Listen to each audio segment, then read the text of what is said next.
if you would join me in the Pledge of Allegiance, please. I pledge allegiance to the flag of the United States of America and to the republic for which it stands, one nation, under God, indivisible, with liberty and justice for all. Thank you. Mr. Olson will start with finance and personnel matters.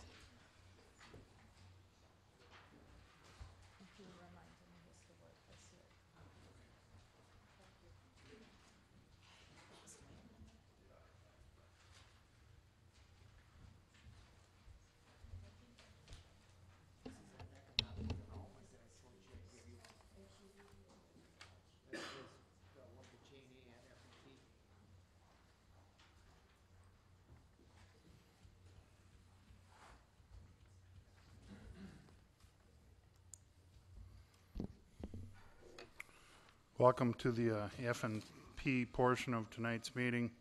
I have two items. The first is 67.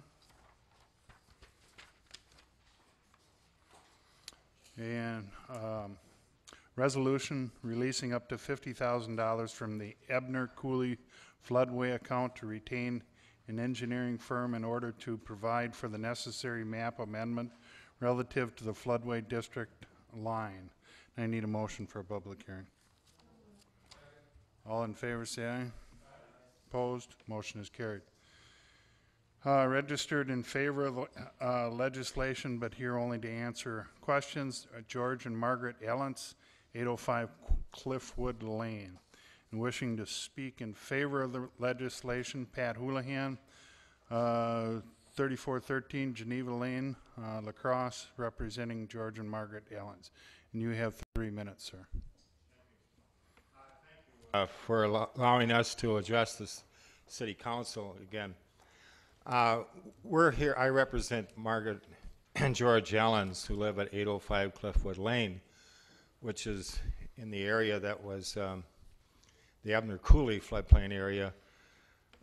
There was originally 8 homes that were put in the floodway, which is the worst of the floodplains. And then their home in January of this year was also put in the floodway. Now, the reason that we're here is that they sought help from the DNR and from the city engineer's office and the council member, Becker especially.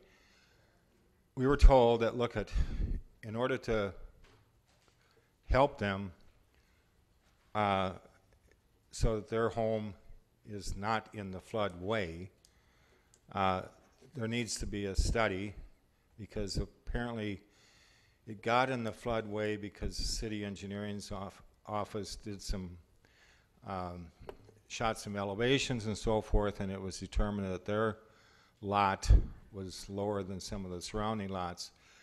Again, there was originally 8. All those homes other than their home and the adjacent home have been removed from the floodway, either by way of the home has been demolished, 3 of them, and some have been map amendments, and one was actually physically moved. They're not asking to tear down their house or for the city to buy their house. All they're asking for is, frankly, that the city help them, and the only way they can get this help is if they have this study. There's also safety reasons why the city should help them. The city has been pretty good about helping people get out of the floodway. These are the only 2 homes left in the city of La Crosse, is my understanding. And we've had problems in the city of La Crosse for many, many years with the floodplains and floodways and so forth.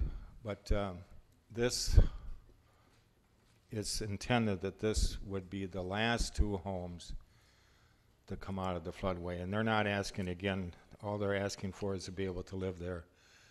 And hopefully they can, their children can live there after them. So if you have any questions, happy to answer. Are there any questions of the speaker? The other thing that I need to mention on behalf of my clients is The DNR said that, look, maybe you can do something with this ditch out there and berms and so on and so forth to mitigate the situation. So that's what would be involved in this study, to see what could be done to help get them out of the floodway. Are there any questions for the speaker? Seeing none. Oh, Mrs. Richmond. Chairman, Mr. Houlihan, and I had asked the question the other night, and they have never had any flooding whatsoever in their home, correct? Yeah, that's correct. Okay. I guess I'm surprised that they would want to, I guess, pursue this if they've never had an issue with flooding. And the intent is to have the engineering study done of up to whatever, 50,000, I guess it is. But I guess Why are they I'm asking? not sure why they're asking if they're they don't want to move out of their homes anyway. They don't necessarily agree with the floodway line, but whether they agree or not is not necessarily the issue at this point, nor whether they had flooding. But they are now in the floodway. And why they want to get out of the floodway is, first of all, if your house is destroyed other than natural disaster, as I understand, if you're in the floodway, forget it. As far as trying to rebuild it, if it's more than 50%. It's very, very difficult. You got to meet certain standards and so on and so forth that are almost impossible. And besides that, you know, their home, they want it to be worth something. It's a cloud, this floodway over their house. If they don't intend to sell it, but if they ever were to sell it, or what do you insure a house like that for, and so forth, when you're in the floodway. The floodway is where people are not supposed to be living. We used to have maybe one or two cottages, I remember, up here in the Crosse River that were in the floodway. Basically, and we used to run down to Madison, talk to the DNR board and say, look, would you help us? And basically we were told, one time I remember, well, move up to the hill. You know, and that's not practical. And they can't move up to the hill either, up on top of the bluff. Their house is there. They've been there for their lives, and that's where they want to stay. Okay. So they did contact an engineering to take a look at that, do a survey themselves, and the survey then came back saying they're in? There has to be this study, as I understand. You can check with the city engineer. They have to go through this collection of data in this process, as it were, to get out of the floodway.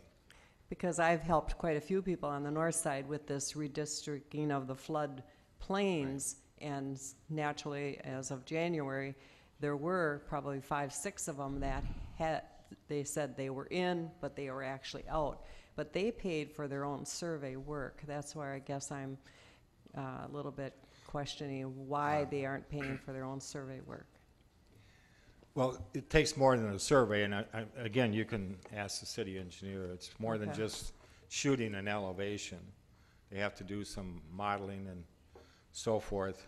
So it's just more than a survey. Okay, thank you. Thank you. Are there any further questions? Seeing none, thank you for coming. Yeah, Can I thank get a you. motion to close? We have a motion, a second. All in favor, say aye. Opposed? Motion is carried. And the committee recommendation was for approval. We have a motion and a second. Is there any discussion? Mrs. Richmond? Thank you, Mr. Chairman. I'd like to hear from the city engineer on what the process is, and, you know, with the engineering work that is done by the city, could that be resolved? The maps, as most people are aware, were changed, and in full effect in January 7th, I believe, 2012. With the changes of the maps, you know, everywhere on the north side, south side, the floodway line changed in that area, putting one more house in, and actually it took a house out of the floodway that's further to the west. And we moved, or took a bunch of houses and tore them down, and we moved one, creating an area that's could be used to store some water. So the idea is to deflect the flowing part of the water away from the two properties that remain in the floodway, which would be some sort of structure, whether it's earth or concrete, some sort of structure, and then utilize the land that we didn't have before, because the homes were there, as an area to store some water when the storm is happening, and then slowly feed it into the Pamel Creek, Ebner Coulee ditch. So what we need to do is we have to hire someone. We can help and run the model, but we need someone that going to help us with the structural part of the device that would divert the water towards the west into Ebner Coulee ditch, and that's what this resolution does. In doing so, if the model says this is a viable option, we would then draw up the plans and specifications in-house. Then you have to submit them to FEMA. If they approve it, if they give you a conditional letter of map amendment, then the work is done according to plans and specifications. Then you send them back as built, and if you built it as it was approved under the conditional letter of map revision, you'd get a map revision based on the model and the project. So that's what this resolution is starting to accomplish. The first thing we have to do is take the model and figure out if it's actually doable. Mr. Becker? Is the mic on? Mine, it says it is up here. Okay. Thank you, Mr. Chair. Let me try again. He's got mine on.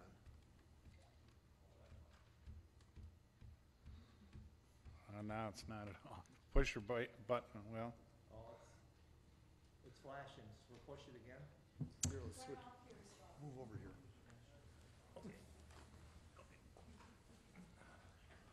Okay, thank you. Thank you, Mr. Well, Oh. Okay, thank you, Chairman Olson. Just a brief history here. Back in 2000, we did a remapping of the Ebner Coulee floodplain. And there was originally there was 537 homes in the floodplain. And because they have a model from a professor from Champaign, Illinois, the DNR and FEMA blessed to reduce that from 537 homes to 195 homes. That was the good news.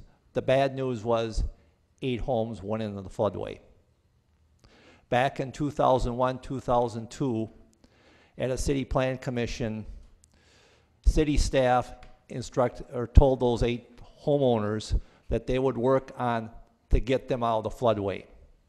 Well, December of 2007 came around. The grant writer that time, Scott Reber, said, Mr. Becker, there's this program out there called the Wisconsin DNR grant program, where the Wisconsin DNR pays 70% and the city of La Crosse matches with 30%. 3 of the homes, and by the way, 3 of those homes took advantage. 4 of those homes took advantage of the program. 3 of those homes, unfortunately, we had takers wanting to move those houses off, but it was not cost efficient. The last home, the Scover home, we did have a taker that did move the home off. Well, earlier this year in in January, we did a remapping, and in the remapping, 3 homes in the Abner Cooley floodway were removed to the floodplain. There were the Wilder home, the Molman home, and the Ogden home. Dr. Allen's home was put in the floodway. And when you're in a floodway, you have a disaster such as a grease fire, furnace fire, or maybe arson, and if 50% of the house is destroyed, you cannot rebuild if you're in a floodway. If you're in the floodplain, whether it's a act of God or non-act of God, you can rebuild, but you can have no basement, but your base flood elevation must be 2 feet above the base flood elevation. Now, these 2 homes that we're talking about tonight, they're the last 2 homes in the city of Crosse that are in the floodway. Now, as I understand, there are some businesses that are still in the floodway, but these are the last 2 homes. So of the 8, of the floodway 8, 3 of them were removed, went to the floodplain status, and the other 4 were bought out. One of them was being moved. These 2 owners do not want to take advantage of the Wisconsin DNR matching grant program. They want to stay in their homes. They do not want to have this designation as a floodway, because if that disaster happens, that non-act of God disaster happens, they cannot rebuild. So this is going to be a 2-step process. This is step number 1 is to hire an engineering firm, hopefully to come up with a plan to move them from the floodway to the floodplain. And then step number 2 is that plan will have to come back to the city council for funding. So I would urge the council members to approve the resolution that's before us. And it was approved by the F&P committee 5-0. Thank you for the nickel version. Ms. Johnson? Thank you, Mr. Olson. Mr. Turtenwald, if we see a plan that will remove them from the floodway, do we have any notion of what the cost would be? Because I'm thinking the cost could outweigh the value of the 2 homes, could it not? It doesn't seem like we undertake projects like this with a low price tag, in my memory. Well, part of the study is to determine what the cost is. We don't know what the cost would be. It may be fairly simple if we can do it with earthen dike to divert the water and use the land that was made available by the raised houses and the moved houses. That was never studied. What we did study is to utilize La Crosse floral property that was to the north, and there was a viable project at that time using that land, but through negotiations with the property owners, that project fell through and we never acquired the lands from La Crosse Floral. So one of the things that changed is the city now owns the land where the 5 houses were removed. So we have land to utilize already that we had paid for through the grant process. So the land didn't cost us a huge amount and really can't be utilized for much other than flood control purposes at this point. So the hope is we can divert, the water and utilize that land at a low cost. That'll come back to the city council, like Councilman Member Becker said, and then the council would have to make a decision whether you want to go to the next step and fund the project. Thank you. Are there any further questions or comments? Mrs. Richmond?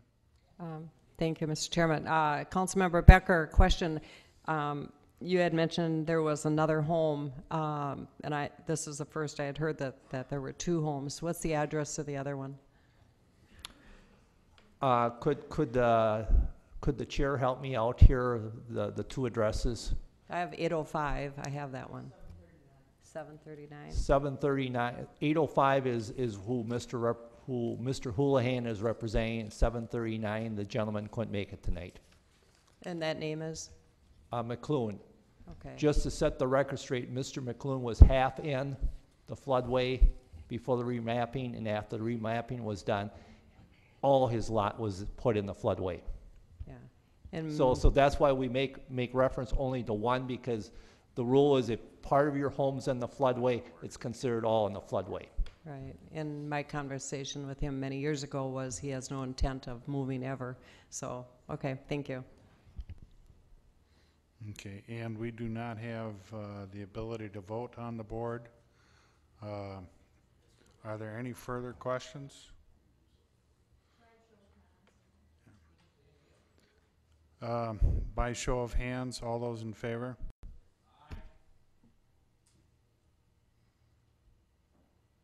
And opposed? We have one no vote from the first district, and that passes. What's going on here? Goofy system tonight. Okay, next item I have is number 56. An ordinance to create section 2.23 of the Code of Ordinances of the City of La Crosse to create the Economic Development Commission and to establish standards for economic development incentives. And can I get a motion for a public hearing? We have a motion and second. All those in favor say aye. Opposed? Motion is carried. And we have one person here wishing to speak in opposition. Mr. Mike Tellier, 113 16th Street North. You have 3 minutes, sir. Thank you. I believe that this committee is coming about because the city council wants to make these TIFs look like there's been an actual process for handing them out other than, just doing backroom deals, but simple fact is you're still handing out the public's money to these private businesses for these projects that you call economic development. But, as we learned from, even President Obama's stimulus package, the government cannot create jobs.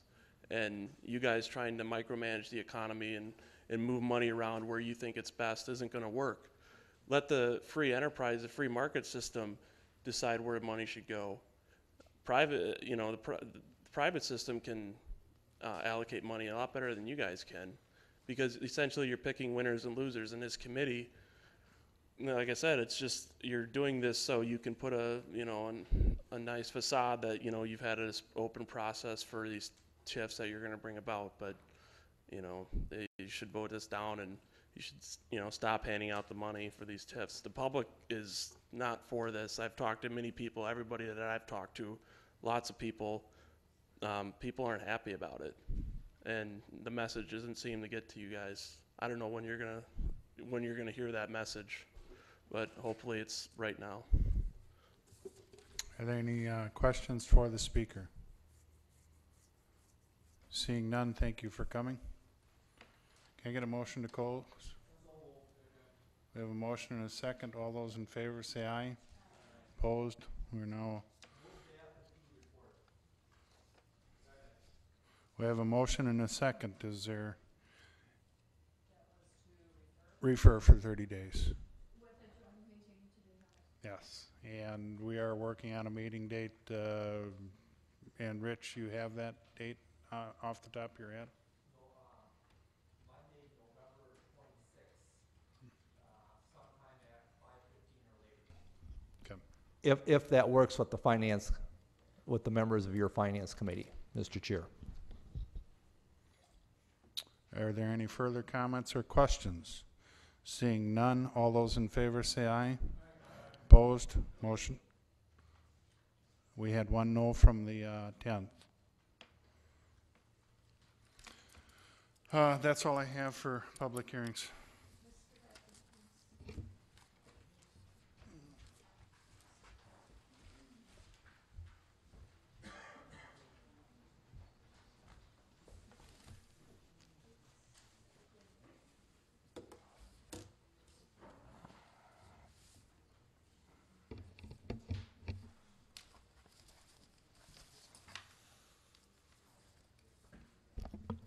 Okay, the first one I have tonight is the various license application pursuant to Chapter 20 of the La Crosse Municipal Code for license period 2012-2013. And it's, the J&A recommendation is to approve subject to compliance. I have two people here from the La Crosse Performing Arts. All in favor, say aye. Opposed? Carried. Okay, the next one, we did have someone sign up, so I'm going to dispose of this real quick here. This is item number 62, which was withdrawn, but we still have to have a motion on it. 62 is an ordinance to amend subsection 15.02, parent B of the Code of Ordinances of the City of La Crosse, transferring certain property from the special multiple residence district to the traditional neighborhood district, allowing for an apartment building for student housing at 813 La Crosse Street. And that was not adopted, and in parentheses, it was withdrawn. So I had a gentleman did sign up in the audience wishing to register in opposition, but that has been withdrawn. So, so the motion before us to not adopt as withdrawn, all in favor, say aye. Opposed? Carried. So that recommendation, or the past two recommendations, will go to the regular meeting on Thursday night. Okay, next I have should be another quick one, is number 75. Number 75 is the application of Bob Carey doing business as Carey Specialized Services for a conditional use permit at 3400 Losey Boulevard South to allow for offices and shop and warehouse, and resolution approving same. I have two people that are in favor of the issue, but only here to answer questions. So seeing. Okay. All in favor, say aye. Opposed? Carried. So the recommendation for Thursday night on 75 is